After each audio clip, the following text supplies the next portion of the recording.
Today on In Good Faith, it's our quarterly book club edition, and here's a book from an author I've been hoping we would get to, C.S. Lewis, a great Christian apologist as well as a fiction writer.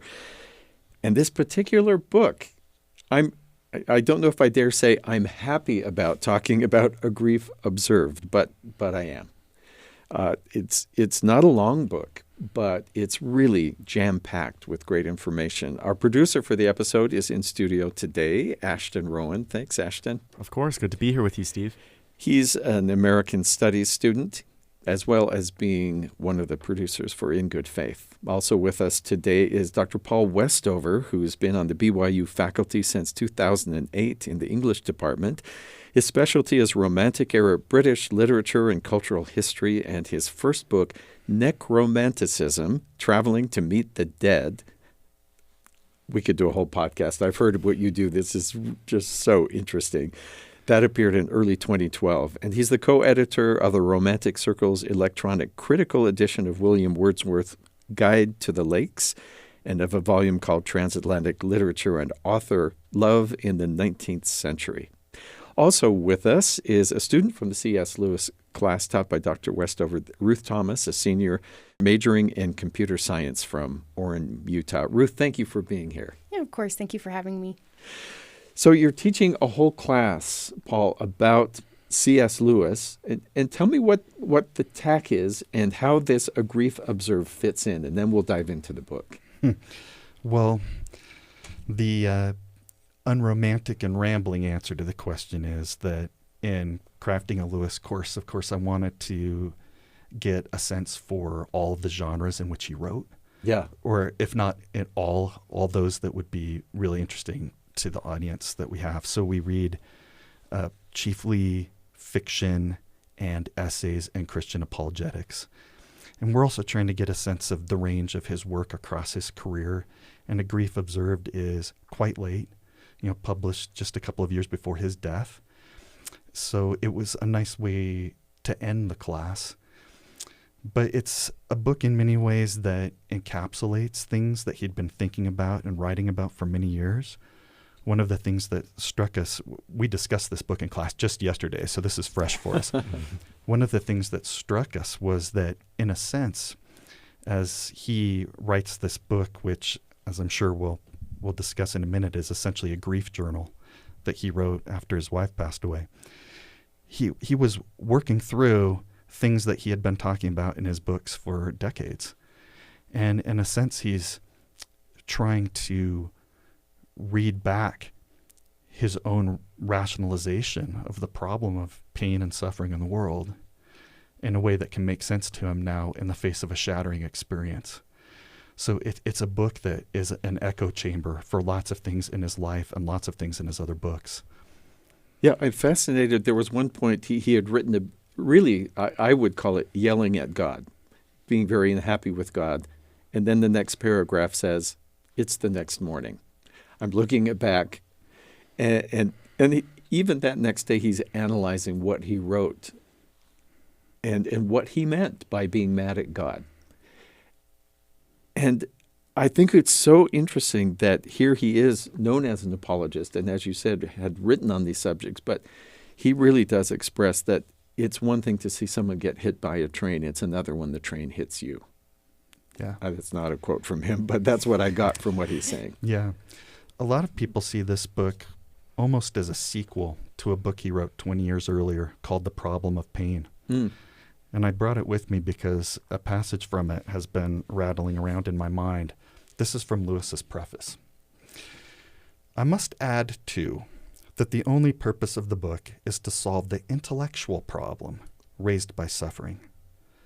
For the far higher task of teaching fortitude and patience, I was never fool enough to suppose myself qualified, nor have I anything to offer my readers except my conviction that when pain is to be borne, a little courage helps more than much knowledge, a little human sympathy more than much courage, and the least tincture of the love of God more than all. Mm. So at that time, it really was his attempt to frame the problem of suffering and loss in the world in terms that made intellectual sense. To be able to say that one can, with intellectual integrity, hold the Christian position in the face of all of the tough things that happen in life. But I love how he says this is merely about the intellectual problem. Yes. So when he comes back and writes the other book, then it's the experiential problem. It's now he's thrown into the middle of all these things he's written about, and he has to see if he really believes them or not. And I don't know if it makes any difference that he wasn't married for 60 years and then she passed away, but he did marry later in life, and it was this, it seems like, incredible pairing of intellect and interest and humor and all of the things that could make a great relationship, and that he got it late in life and then lost it. I don't know, in some ways, did that seem unfair to him, do you think? Well, certainly there was a sense of having had this feast laid out on the table only to have it be snatched away, Yeah. as he put it. And when he married Joy, she was already very sick. She had terminal cancer. Both of them knew it. And so we have his letters from this period in which he tells people that great beauty and great tragedy have entered his life at the same moment. So he knows the clock is ticking. Yeah, from the beginning. But that doesn't make it any less devastating when she finally passes away. And one more question, and I'm sorry I haven't jumped to Ashton or Ruth yet, but I'm going to. But you mentioned that this book you thought was a good one to end with in your college class.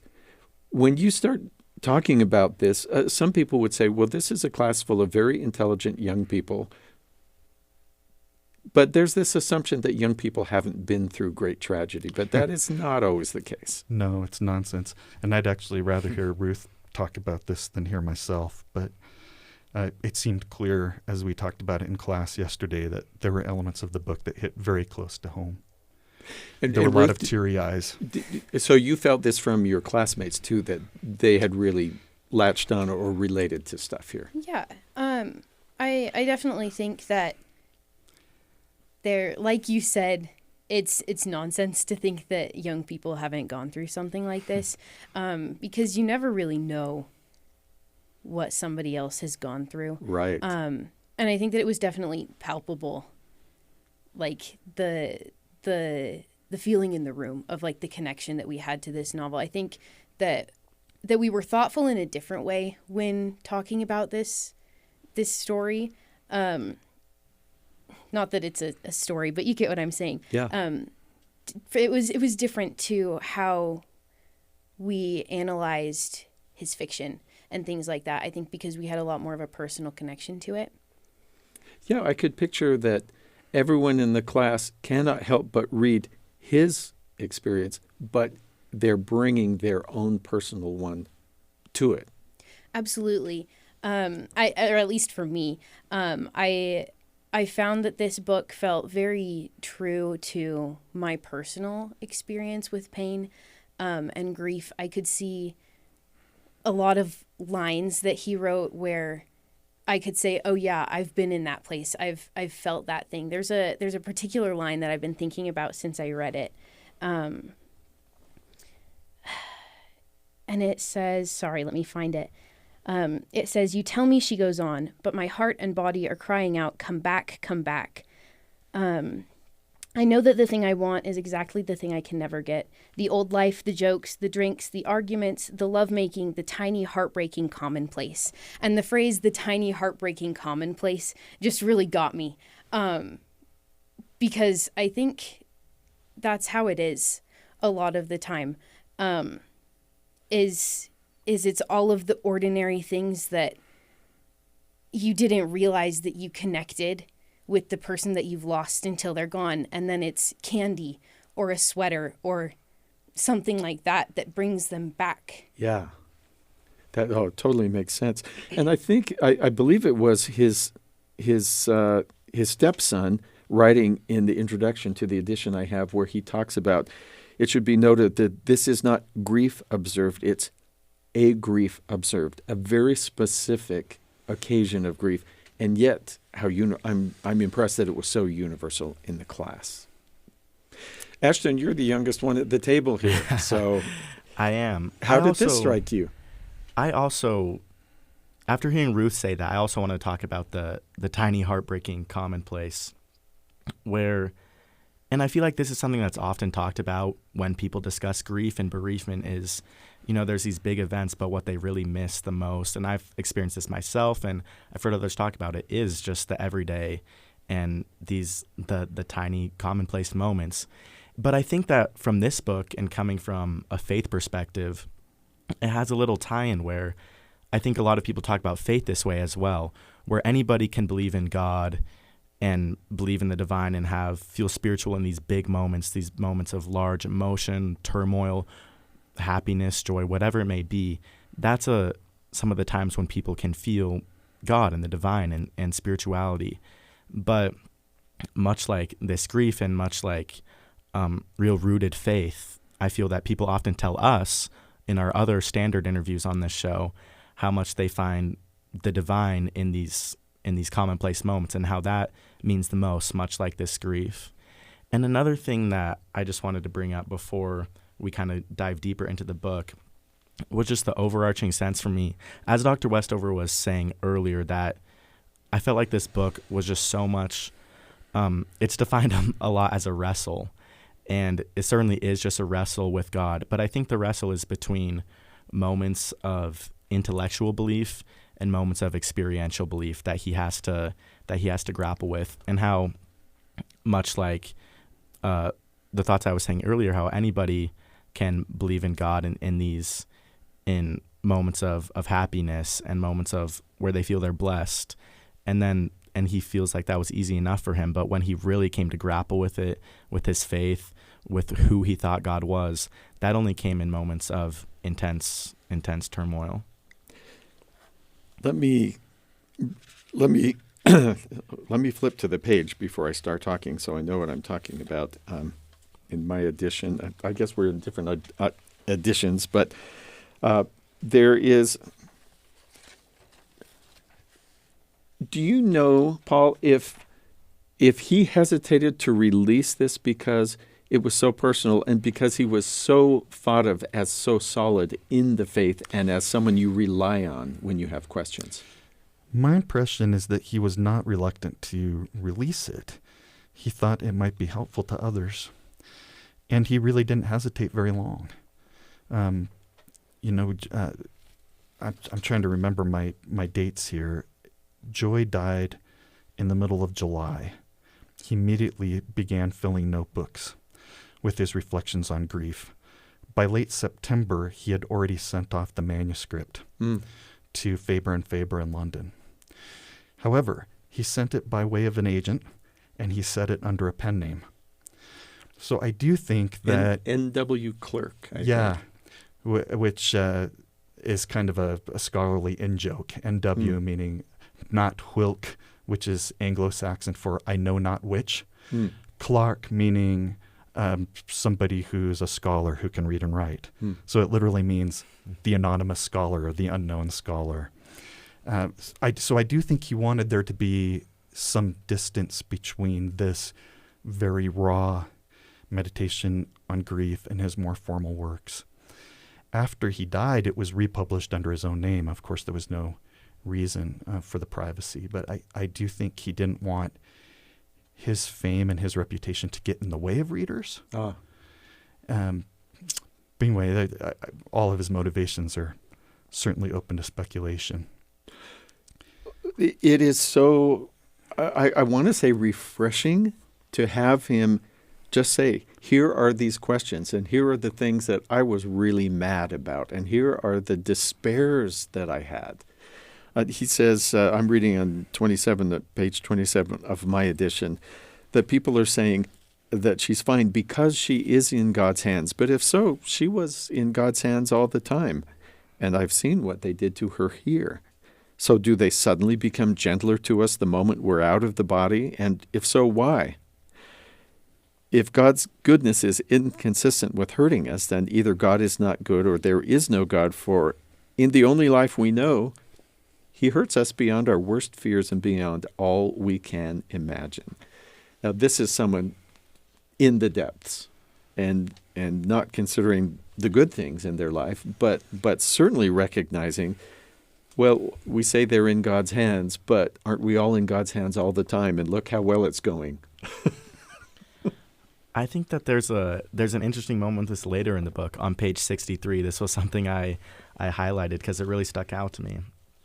He says... 1 second, Ashton. I have an extra one, too, if anyone wants Might I borrow that? Yeah. I don't know. My pages are up in the 600s. Yes, yes. Tell me your page number again. 63. Ashton? 63. We'll see if our pagination's the same. Okay. Probably not. Oops, I just grabbed the problem of pain. That's definitely not right. Say again. 63. Looks like that book might be on the same. Okay. So in 63, I'm in the section where he talks about faith returning, like the warming of a room or the coming of daylight. Not quite, but I'll read the passage in. Okay, go ahead. Another part in the book that stuck out to me where he talked about her being in God's hands is where he kind of quotes people saying him to this, she's in God's hands. And he says it in a tone that you feel like he hears this all the time. And then he says, that gains a new energy when I think of her as a sword. Perhaps the earthly life I shared with her was only part of the tempering. Now perhaps he grasps the hilts, weighs the new weapon, makes lightnings with it in the air, a right Jerusalem blade. And I thought this part made me chuckle a little bit because when people come up to him and say, oh, she's in God's hands, and then he thinks of her as this sword being grasped by God's literal hands. And I thought there was a lot of different directions and ways in which this could be both kind of comforting and also in some ways lighthearted, in some ways very profound. But just that he feels, of course, it kind of made me think of him knowing his wife and thinking that now she's this fierce sword in the hands of God that's able to accomplish what he wants to accomplish. And it also made me think of him kind of accepting that she was always more God's than she was his. I was wondering if anybody else has thoughts on that.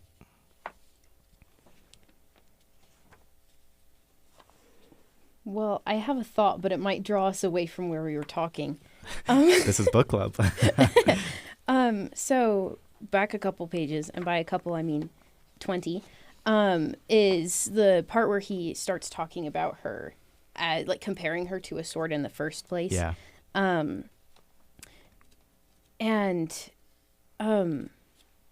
really liked that comparison. I think this is probably going to be rambly because my thoughts are going all over the place now.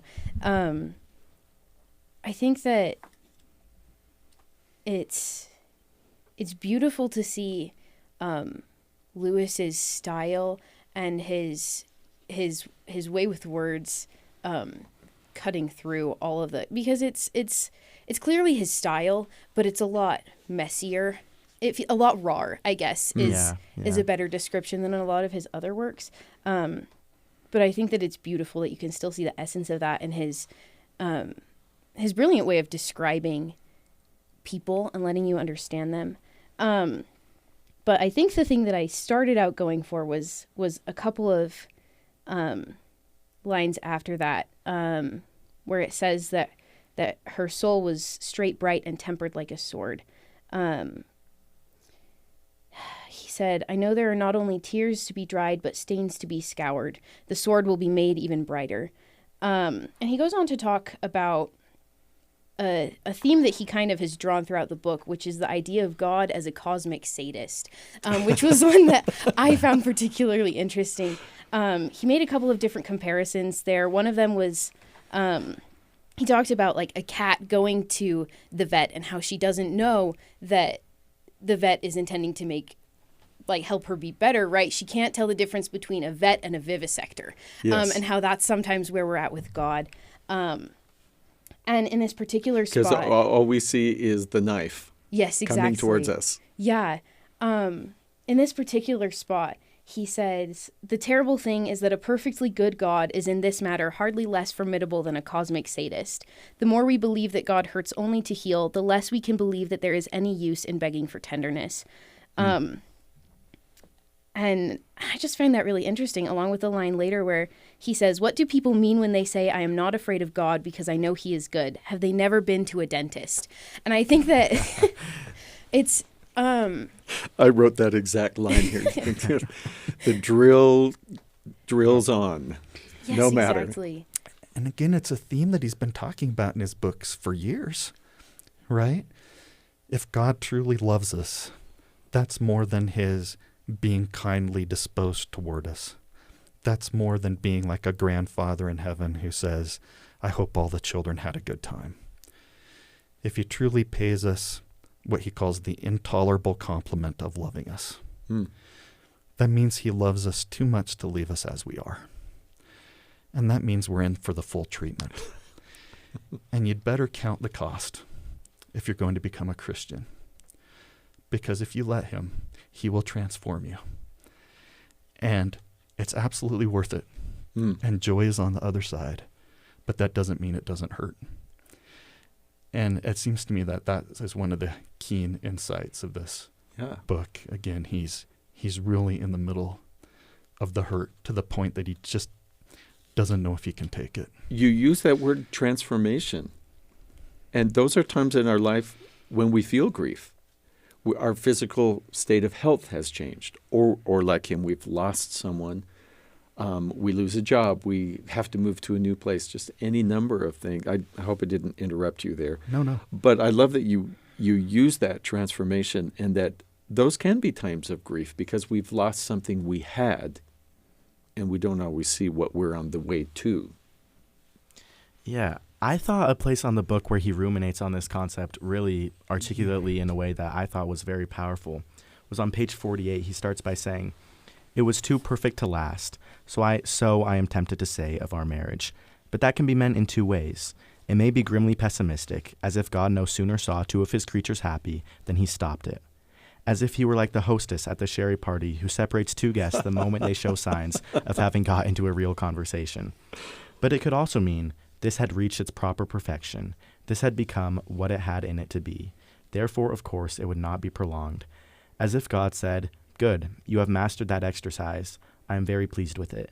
And now you are ready to go on to the next. When you have learned to do quadratics and enjoy doing them, you will not beset them much longer. The teacher moves you on.'" And I thought this was a really kind of fresh look at this, at his own grief and in many of the problems that we have in life, and that if we know God is good, and yet he allows all this pain, and he allowed Lewis to feel all of the longing and the terrible turmoil that he felt, I thought it was really interesting for him to be able to look at this and say, well, I had already, maybe we had just were good enough at it. And God said, that's okay. Like, you did it. It's time to be able to move on and teach new lessons. I'm wondering, this book, one thing I heard was that he knew the book had hit a vein when people kept sending it to him. Yeah. Like, this might help you. Or someone in a similar situation. And I guess, I don't know, or you would know, but I guess he had to just smile and say, well, thank you. What could he say? No, it's true. And the circle of people who knew who the author was initially was pretty tight, to the point that he had a friend whose wife was grieving the loss of her dad. And Lewis gave him a copy of the book and said, "It is by a man I know." His friend immediately knew what he meant. But yeah, it did clearly strike a chord with people. And I think what you said earlier about the title was really important. Mm-hmm. If this had been like many of his other books, it would have been called Grief Observed, not A Grief Observed. But by making it so particular and so intimate, on the one hand, I imagine it lets people get a little bit of a distance from it, because they can say, well, my experience matches his in these ways, but maybe not in these others. But by the same token, it allows you to insert yourself in that story. And I think for some people that was great, because as he himself says in the book, grief doesn't need a map, it needs a history. Interesting. And so for people to be able to insert themselves then the story as it unfolds, the day-to-day moments of hope and setbacks and anger and denial and all the things you go to in grief. I think that was what made the book really powerful and then really portable. Because it seems like it gives us a tiny bit of distance, that he's not saying, when you experience horrible things, here are the following steps for dealing with that. He just throws that all out the window and just shares what he is going through. What else do you love about this book? Why do you like including it? I don't know where to begin answering that question. The first thought that popped into my mind is that, in a sense, it's a recantation of his. In his memoir that he had published a few years before, he mentioned that when he converted to theism, for a long time he was an atheist. And when he converted, he said he had given up the time-wasting practice of keeping a journal. He thought that it made him morbidly self-conscious, and that anyway, when one writes a journal, one never captures what really matters.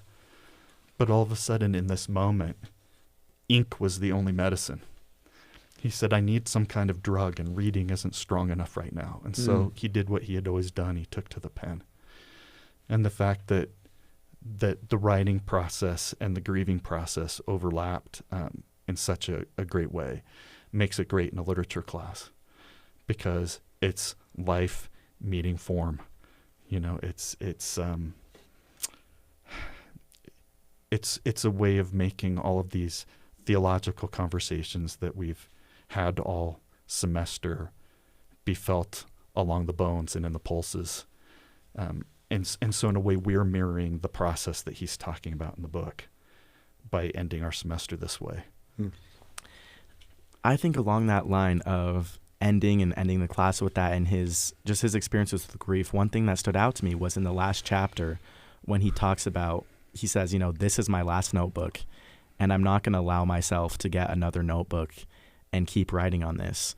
I thought that was so powerful, and also just for the readers, for his own grief, to say, you have to move on. There has to be endings.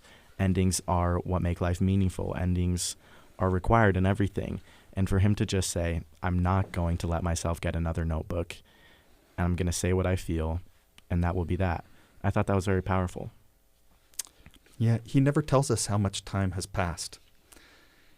But we know, reconstructing, that he writes the whole thing in just 2 or 3 months. And it would have been a very different book had he continued it over the course of a year or over the course of 3 years. But maybe the concentration of it is part of its value to us. Yeah. I'm wondering about the idea on page 62 for me. He's looking at these notebooks, and he says, the notes have been about myself and about H, as he calls his wife, and about God, in that order.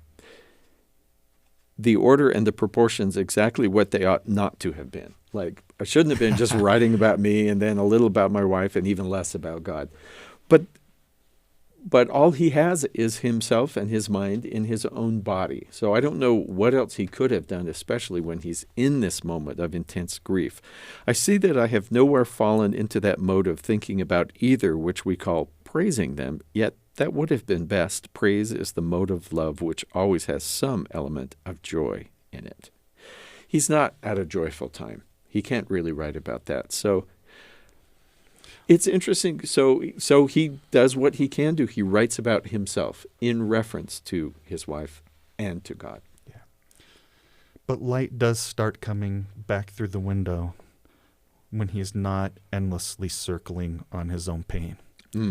But when he begins to turn outward, and whether that's taking interest just in his daily work or in other people, or in giving praise, or pouring himself into a piece of writing, right? He realizes that that's very helpful, and it shouldn't have been surprising to him in the least, because again, this has been a theme of his book his entire life, and he understands you have to sort of lose your life in order to find it, and get over yourself in order to find yourself.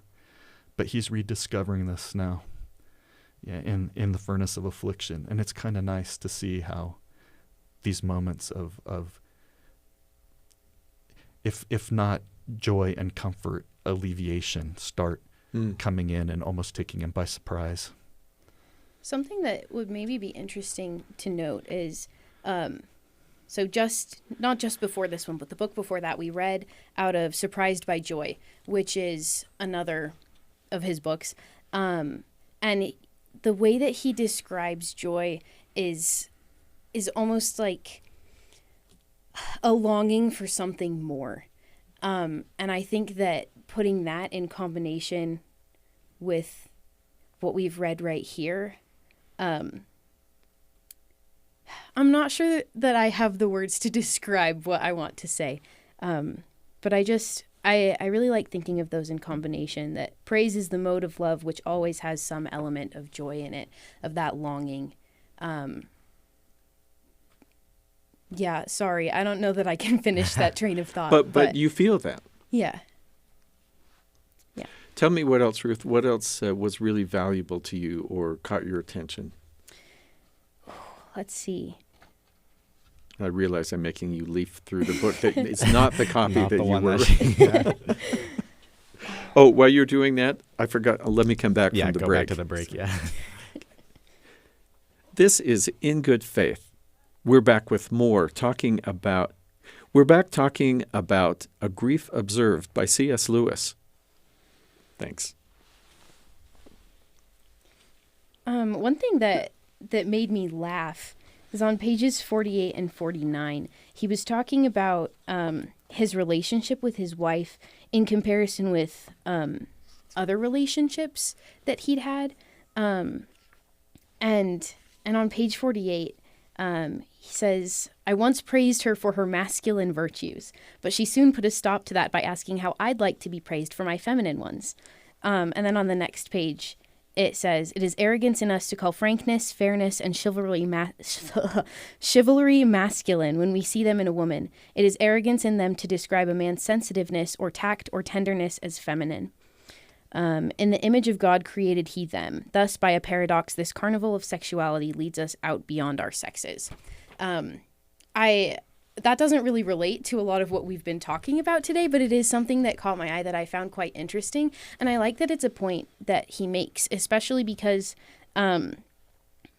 we talked in class about how he wasn't really great at writing female characters. And I think that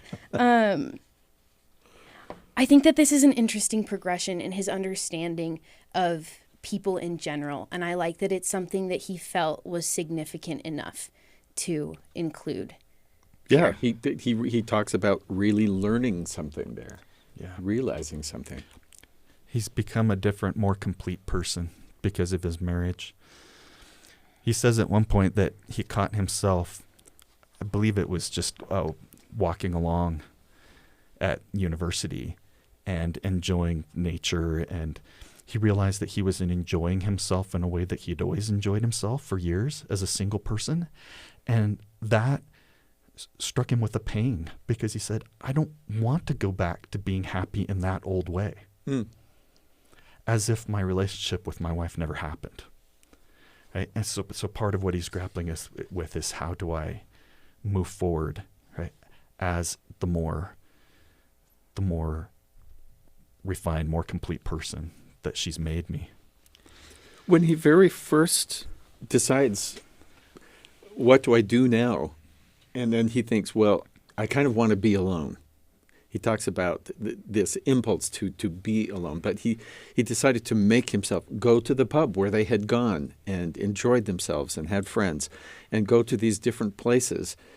And he realized, I'm not suffering more when I'm there than I am when I'm alone, so I may as well go. But it was really clear to him that we as human beings often have trouble with other people's grief. That he could see people as they were coming towards him on the street, their face would change, and he could tell they were formulating, do I bring it up? Do I not? Yeah. Do I ask how he is? No, because then he might tell me. He's just and we've so... all been there. We've all been that person. So he's just so observant of that. And it made me also have a bit of compassion and grace for the people who don't know what to do, mostly because they want to be helpful, but they don't know what will be. Is it better for me to ask what team he's cheering for, or better to say, how are you doing since your wife died? Yeah. And he's frank. He says, it kind of bothers me whichever thing they do. Yeah, either way. It pains me when they bring it up, but it's also kind of irksome when they won't bring it up.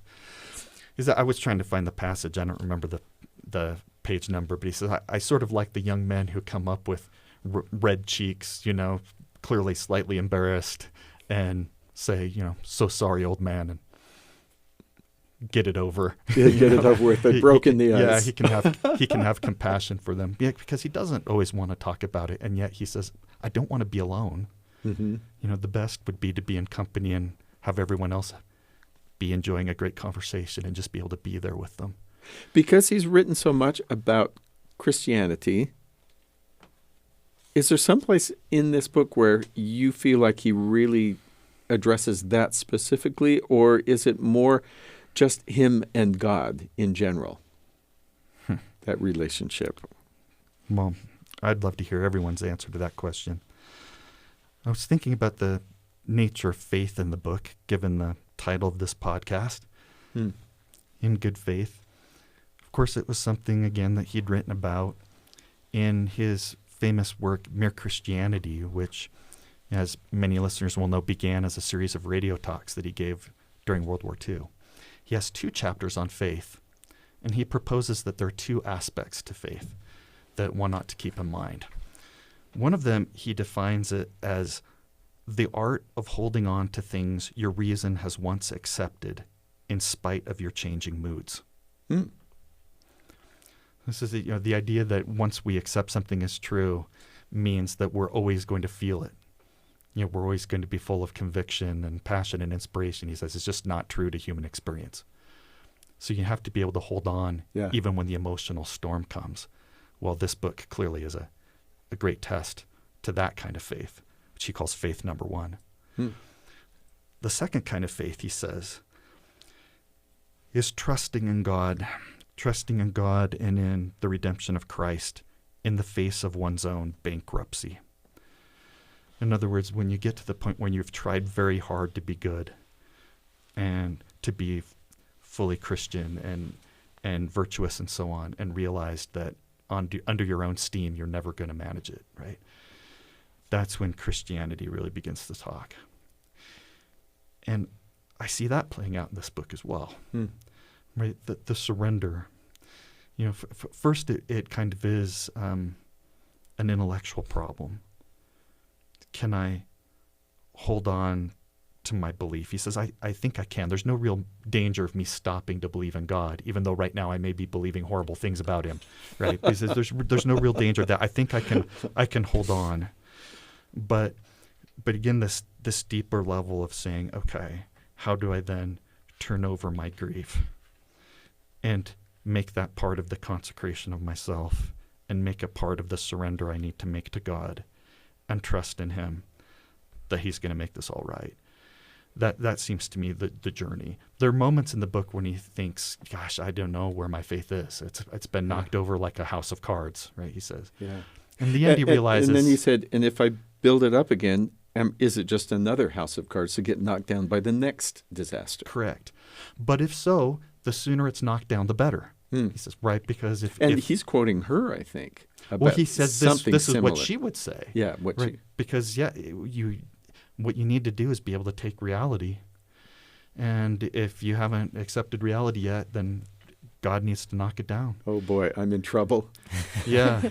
No, how much reality can any human being really take? I mean, that's part of the question of the book. But faith is being willing to say, well, if I'm not there yet, then shake me up and show me where I'm lacking. And comments about that from you two? Yeah, I'll say something. This is one of the things that stuck out to me about the book was, in some ways, the absence of Christ in his ruminations and in his feelings. And obviously, he's one of the most famous Christian apologists of all time. And yet, in this book, I felt that Jesus was so absent. And I think what that speaks to is, was it being easy for him to think about the atonement of Christ and resurrection and redemption and all these core principles of Christian belief?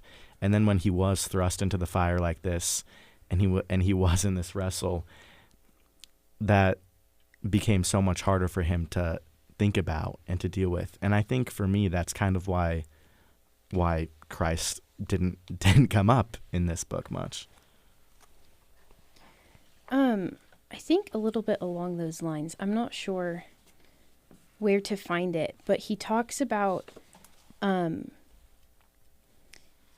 knocking and feeling like the door was not only slammed shut in his face, but also bolted closed. Yeah, it's right at the beginning. The part I'm actually looking for is when he comes back to that at the end somewhere, where he talks about how it's difficult to save someone who's drowning because of all of the thrashing and yelling and the panic. Yes. Oh, wow, you got it right here. It says, I have gradually been coming to feel that the door is no longer shut and bolted. Was it my own frantic need that slammed it in my face? That time when there is nothing at all in your soul except a cry for help may be just the time when God can't give it. You are like the drowning man who can't be helped because he clutches and grabs. Perhaps your own reiterated cries deafen you to the voice you hoped to hear. And I felt like that was one of the clearest references to Christianity. Of course, there's all of the other little allusions. But that felt really true to me. And I feel like looking back on experiences that I've had in the same way that he is right here, it's easy to say, oh, like, yeah, God was there with me. I just wasn't letting him let me in. So with a work of fiction, we like to see the characters take a journey. And so here he's journaling, and I guess the easy answer would be say, let's flip to the end when he's worked it all out. I'm not sure that happens, but we do see recognitions like that. And I think if I remember the part where he's coming back to that, first he says, the door was slammed, I heard the deadbolt shut, and then there was silence, like I will not respond. But then later, I think he talks about sitting in that it was a special kind of a silence. And I think he used the phrase that stuck in my mind, companionable gaze, that he and God were sort of, I just pictured them knee to knee looking at each other, and God was not going to say anything because if I say anything, you're not in a place to understand it, but I'm here with you. And I don't know, that seemed like some sort of a change. And he questions himself. Page 68, he says, because he's seeking God still, he says, am I, for instance, just sidling back to God because I know that if there is any road to H, his wife, it runs through him? Like, am I just approaching God because, dang it, it's the only way to get back to her, so I guess I have to love God too. And I know that God can't be made a means to an end. Yes. I understand it, but to seek God, to go to God is to then receive everything else thrown in. But at the same time, isn't that a little bit like saying to little boys, you can have some toffee as soon as you no longer want toffee? Yeah, when you've grown up.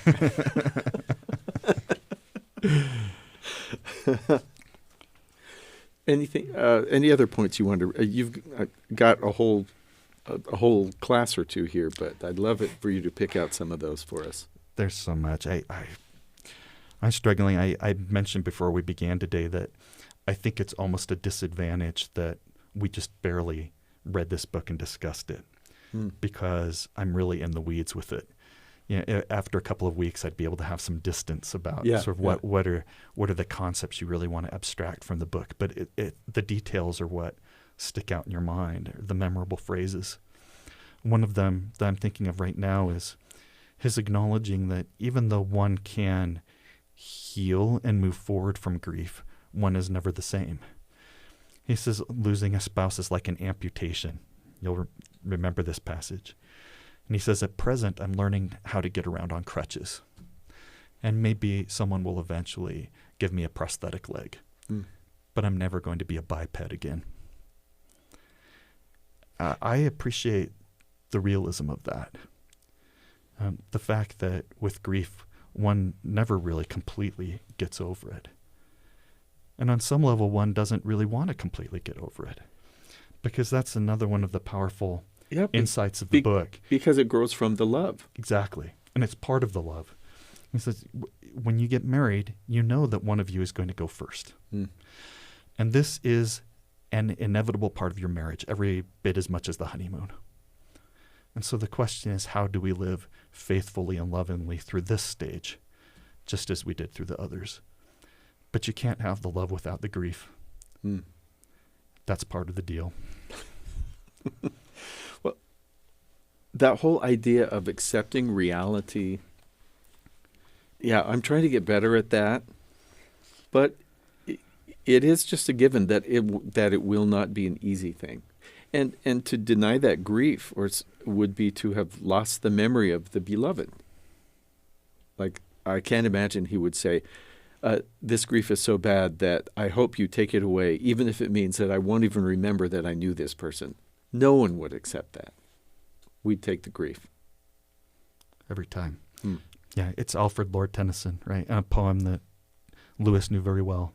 It is better to have loved and lost than never to have loved at all. Hmm. And Tennyson in that poem actually says, I feel it most when my grief is the strongest, which is an interesting thing to say, that it was worth it. The pain is telling me how precious it was. Did people, Ruth, in the college class, this course that you're talking about, were they, I mean, people were vulnerable. You mentioned tears as people discussed the ideas. Were people willing to share what their particular griefs had been, or was it more, I had something happen, or our family went through something? I don't know that it makes a difference, but I was just curious what this brought out to read and discuss together. Yeah, to some extent. I think everybody's at a different place, but some people were able to. And that's something that I've noticed about this class that I've really liked, is there have been times, not just with this book, but with all of the books that we've read, where people have been able to be quite vulnerable as they see themselves or an event in their lives in the way that Lewis talks about Christianity or its different aspects, or in grief. And that's something that I really appreciate about both the class itself and the environment that we have, but also Lewis's work in general, because I think it, in some ways, makes you feel like it's safe to feel those things or to express those things.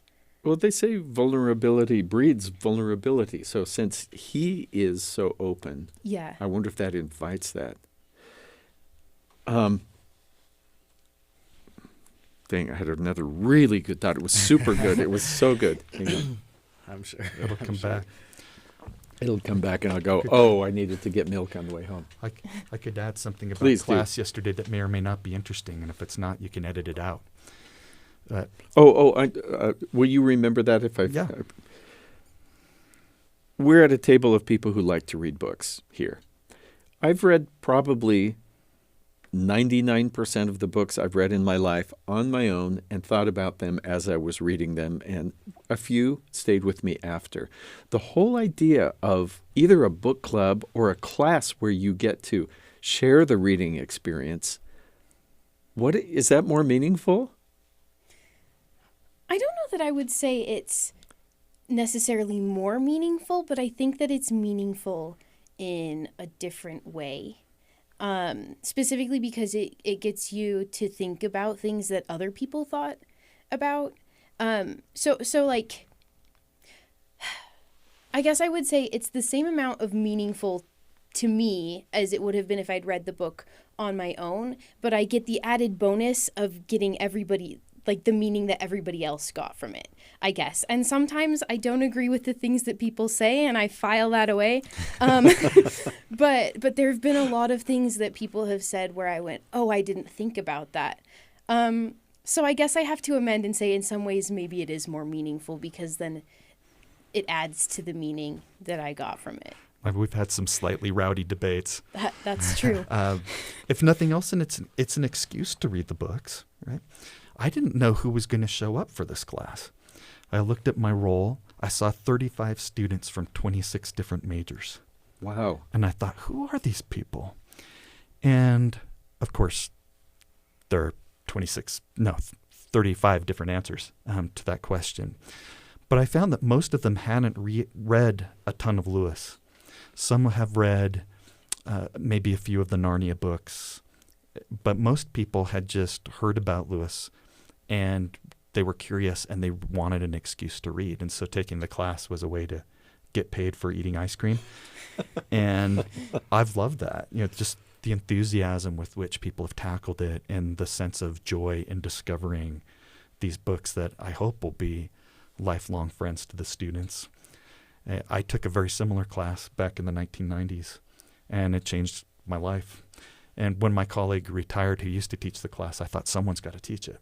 And that's the story of how I ended up being an English 236 C.S. Lewis. So you get to come back and revisit these works, and with a different cast of characters. I'm talking about the class, not in the books.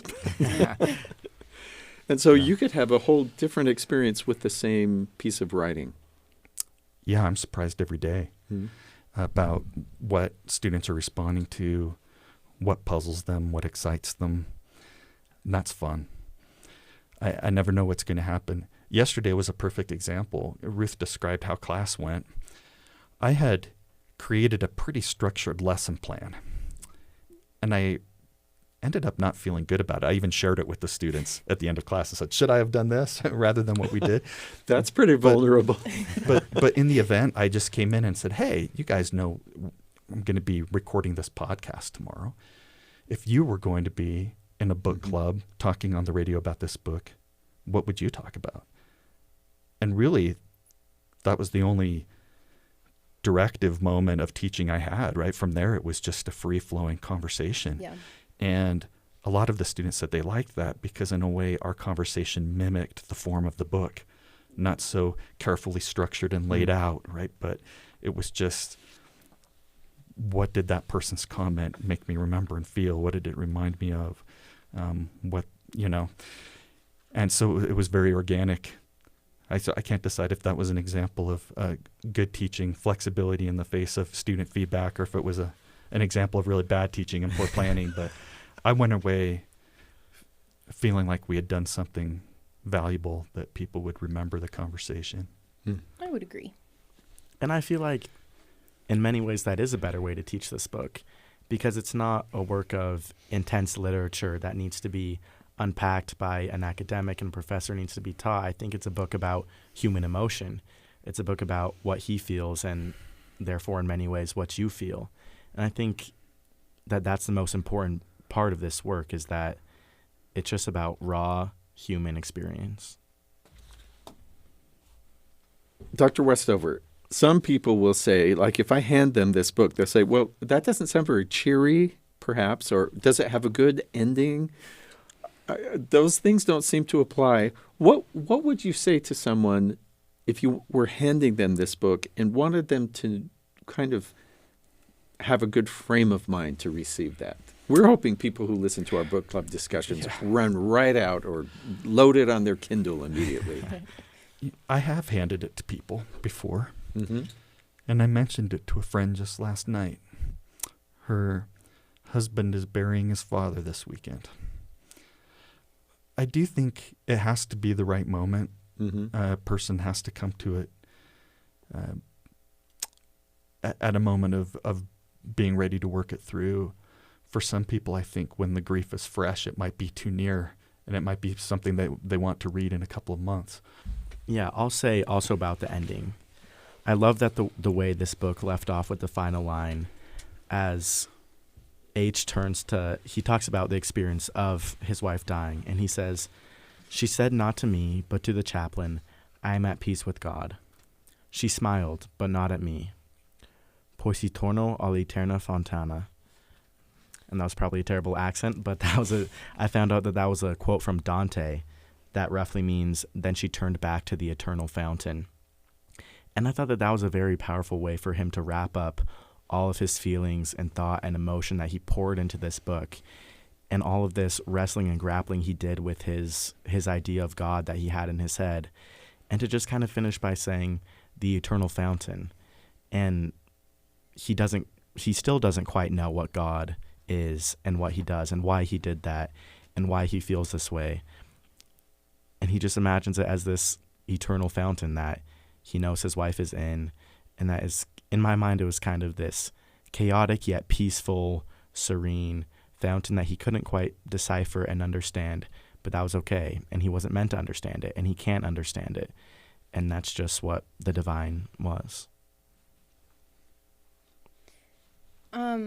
I'd just like to say that if you're looking for more of the connection to Christianity specifically, I would recommend reading Mere Christianity, because a lot of the things that he talks about in Mere Christianity you can see reflected over the course of this book as he's grappling with the things that he has believed and trying to come to terms with those beliefs in the face of something so devastating. I definitely think that you can read this without having read that, and that it's still very powerful, and it still does a lot.